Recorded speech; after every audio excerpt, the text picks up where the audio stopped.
We serve as a bridge between the laboratory and the real world. The laboratory testing it tends to be cheaper, but you can take a pavement specimen or an asphalt specimen, you can crush it or pull it or twist it, and you can get good results. We try to tie those results based on the lab results to what's actually going to happen in the real world. The technology is advancing, so we have to stay on top of new developments. One of the big things that we do, we like to have research that is implementable. So a lot of times research may look good in paper, but if you cannot put it in practice, that's not a good thing in many cases, right?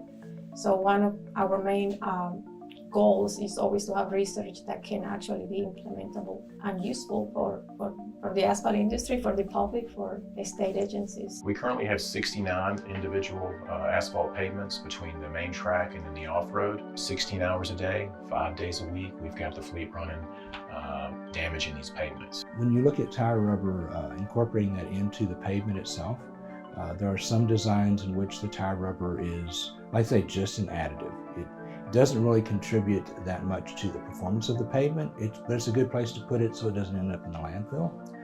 With SigmaBond, we took a different approach in that we took the tire rubber and we actually digested and completely dissolved that into the asphalt itself. We paved section S8, which is US Polyco section. S8 is the south tangent and the 8th section out of 13 on that tangent. And we paved that in the summer of 21. So we are in the 8th cycle, which we call it the 2021 track.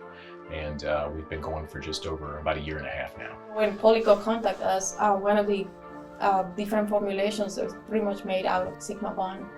So we tested that. And the beauty is that, you know, the way we design pavements, we've been designing pavements is using what we call volumetric procedure.